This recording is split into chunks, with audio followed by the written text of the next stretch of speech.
Check your transaction history right now. Look specifically at the small double-digit withdrawals that hit your account between 2:00 a.m. and 4:00 a.m. while you were asleep. You didn't authorize a specific purchase, yet the ledger shows a steady, rhythmic hemorrhaging of capital that you've been conditioned to ignore as the cost of living. We aren't talking about the rent or the car note.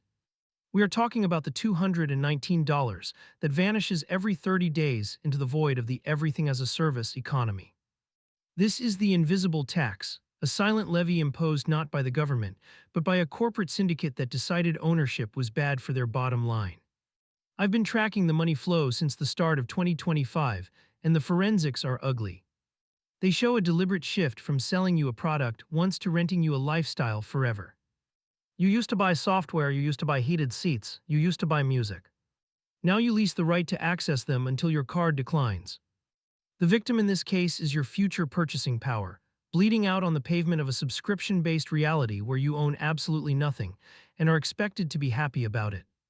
The crime scene isn't a dark alley.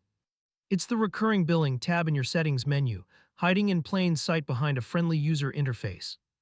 Let's look at the autopsy of your paycheck. That $219 average isn't buying you assets or equity, it is buying you temporary permission to exist in a digital ecosystem. It is a friction cost, a toll booth erected on every aspect of your daily life, ensuring that even when you stop moving, your money keeps moving away from you. They call it convenience, but any detective worth his badge knows that's just a euphemism for dependency, creating a market dynamic where you remain a perpetual tenant in your own life. The corporations figured out that a one-time sale is a transaction, but a subscription is a vein they can tap into indefinitely without asking for permission. This didn't happen by accident. It was a calculated murder of the concept of private property, executed slowly over the last decade so you wouldn't notice the transition. First, it was just the movies, then it was the razors. Now it's the features in your car and the operating system of your refrigerator. The clues are in the quarterly earnings calls of the Fortune 500, where CEOs brag about annual recurring revenue like it's a trophy taken from a hunt. They aren't incentivized to make better products anymore. They are incentivized to build stickier traps that make cancellation feel like an administrative nightmare designed to wear you down. You think you're a customer, but the evidence suggests you're actually an annuity, a guaranteed stream of cash flow securitized and sold on Wall Street before you've even earned the money. Your labor is being harvested in real time, converted into monthly premiums that ensure you never accumulate enough capital to escape the cycle. It's the death by a thousand cuts strategy, where no single charge is large enough to trigger your fight-or-flight response, but collectively they drain your ability to build wealth. You are bleeding out in $5, $10, and $20 increments, and the system is betting that you are too exhausted to audit the damage. This is the modern version of serfdom, digitized and automated, where the landlord doesn't just own the land, they own the access to the tools you need to function. If you stop paying, the music stops, the software locks, and the heated seats go cold, reminding you that your comfort is conditional on your compliance. And while you are distracted by these microtransactions, the real thief is slipping in through the back door: monetary debasement. That $219 you're losing is actually worth less every month, forcing you to run faster just to stand still on the subscription treadmill. We need to talk about the churn rate, the metric these companies fear more than the law, because it represents the moment the victim wakes up and cuts the cord. They employ armies of psychologists and UX designers to lower that rate, to make the unsubscribe button harder to find than a clean politician in this city. The data shows that 42% of consumers are paying for subscriptions they haven't used in 6 months, a phenomenon known in the trade as zombie revenue. That is free money for them and a deadweight loss for you, a voluntary tax you pay for the privilege of being too busy to manage your own finances. But this goes deeper than just Netflix or Spotify. We are seeing the rise of life as a service, where housing, transport, and food are being bundled into monthly fees. It looks efficient until you realize that the moment you miss a payment, you are evicted from society with zero equity to show for years of payments. The perpetrators hide behind terms of service agreements that are longer than the Constitution and designed to be unreadable by anyone without a law degree. You clicked "I agree" because you had no choice, signing away your rights to ownership in exchange for immediate gratification. This is a wealth transfer mechanism, pure and simple, moving capital from the working class to the asset-holding class with the precision of a Swiss watch. Every month, that $219 moves from your labor account to their capital account, widening the gap that makes the American dream look like a hallucination. Look at the software industry. You used to pay $300 once for a program and use it for 10 years. Now you pay $20 a month forever. Do the math over a decade and you'll see you're paying 10 times the price for the exact same utility, and they call this innovation. The invisible tax is invisible because it's automated, deducted before you even have the chance to hold the cash in your hand and think about its value. It bypasses the psychological pain of paying, turning your bank account into a sieve that leaks value constantly day and night. We have established the crime, identified the victim, and surveyed the scene, but to understand who is really pulling the strings, we have to look at the money itself. The trail leads us away from the subscription services and straight toward the mechanism that makes this entire racket possible, the printing press. Dusting for prints on the dollar bill reveals the real pathogen, a fiat currency designed to rot in your pocket if you hold it too long, forcing you to spend it immediately. The subscription model is just the symptom. The disease is a monetary system that punishes savers and rewards debtors, pushing everyone into a frenzy of consumption. You think prices are going up, but the ballistics report shows the value of your money is actually going down, plummeting in a freefall orchestrated by years of unchecked quantitative easing. The invisible tax is the gap between the value you create with your labor and the diminishing purchasing power of the paper they pay you with. It's the Cantillon effect in action, a rigged game where the money printers and their corporate cronies drink from the bottle first, and you get the watered-down backwash in the form of higher prices. By the time the new money reaches your bank account, the market has already adjusted, and you are left paying the premium for their excess. Corporations shifted to subscriptions because they know the currency is dying. They need a constant, intravenous drip of your cash to outpace the real rate of inflation. They aren't selling you a product anymore because a one-time payment is a melting ice cube. They need a recurring revenue stream that can be adjusted upward indefinitely. Examine the DNA of the corporate strategy. They realize that in a high-inflation environment, holding inventory is a liability, but holding your credit card on file is a supreme asset. They have financialized your loyalty, turning your monthly habits into a securitized bond that they can leverage to borrow even more cheap money. This is Forensic Accounting 101. The velocity of money is being artificially accelerated to hide the fact that the economic engine is running on nothing but fumes and debt. They need you to keep spending every 30 days to keep the illusion alive, because if the spending stops, the entire house of cards implodes. The subscription model is the perfect camouflage for inflation, allowing them to raise the monthly fee by $2 without you rioting, whereas a 20% hike on a sticker price would cause a panic. It is a slow-motion robbery where they siphon off your productivity in increments small enough to fly under your radar.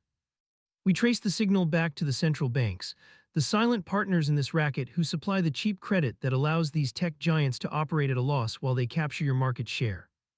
They burn cash to build the cage, knowing that once you are inside and dependent on their ecosystem, they can raise the rent whenever they please. They have weaponized your own psychology against you, exploiting the sunk cost fallacy, so you keep paying for that gym membership or streaming service because canceling feels like admitting defeat. They bank on your inertia, betting that the pain of navigating their cancellation labyrinth is greater than the pain of paying the monthly fee. Under the microscope, the terms of service reveal a terrifying clause. They can change the price, the features, and the terms at any time, and your only recourse is to leave the ecosystem empty-handed. You are building their castle with your bricks, and when the lease is up, you are left standing in the rain. It is a closed-loop system designed to extract maximum value from the working class, filtering wealth upwards to the shareholders who own the intellectual property rights to your daily existence. You are paying for the privilege of accessing a digital layer of reality that has been privatized, enclosed, and metered down to the second. The evidence suggests a conspiracy of planned obsolescence, where products are engineered to fail or become outdated just fast enough to push you into the premium subscription tier. Why sell you a light bulb that lasts forever when they can sell you a smart bulb that requires a monthly fee to keep the firmware updated? Look at the stock market valuations. Wall Street rewards companies with annual recurring revenue multiples higher than actual profit, incentivizing every CEO to turn their product into a rental agreement. The market doesn't care if the company makes money. It cares if the company has a leash on you. This is the financial equivalent of a strip mine, excavating every dollar of disposable income from your wallet until you are living paycheck to paycheck, exactly where they want you. A population with no savings is a population that cannot strike, cannot protest, and cannot take a month off to think about their situation. The forensics indicate a shift from customer sovereignty to user serfdom, where you are no longer the king of your castle, but a squatter in a digital feudal system. You own the hardware, but they own the soul of the machine, and they can brick it remotely if you violate their arbitrary community guidelines. They are tracking your lifetime value like a farmer tracks the yield of a dairy cow, calculating exactly how much milk they can squeeze out of you before you collapse. Every data point you generate is fed into an algorithm designed to optimize the extraction process, ensuring they take just enough to keep you alive, but not enough to let you thrive. The algorithm is the weapon, predicting your behavior better than you can, serving you the exact upgrade prompt at the exact moment your dopamine levels are low and your resistance is weak. It is a predatory feedback loop that targets your vulnerabilities, selling you a cure for the anxiety that the system itself created. We found traces of shrinkflation mixed with the subscription model, where the quality of the service degrades over time while the monthly fee remains deceptively static. The movies get older, the software gets buggier, and the service gets slower, but the withdrawal from your account remains perfectly punctual. It's a systemic infection where the concept of saving up is being eradicated, replaced by a culture of endless leasing that keeps the gears of the debt economy grinding. If you aren't owning, you are owing, and in this city, debt is the chain that binds you to a job you hate. The lab results are conclusive and the profile is complete. This isn't just bad luck or poor budgeting, it is a structural trap designed to keep you running on the hamster wheel until you die. We know how they did it and we know who is responsible, but knowing the truth is only half the battle.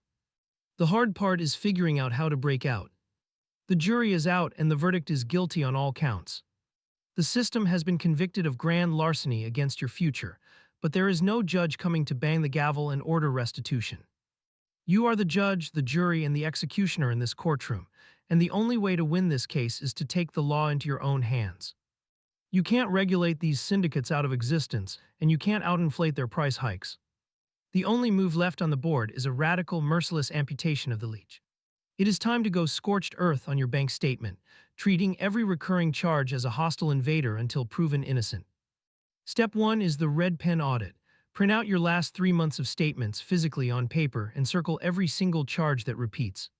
Seeing the ink bleed on the page makes the invisible tax visible, transforming those digital ghosts into a physical indictment of your spending habits.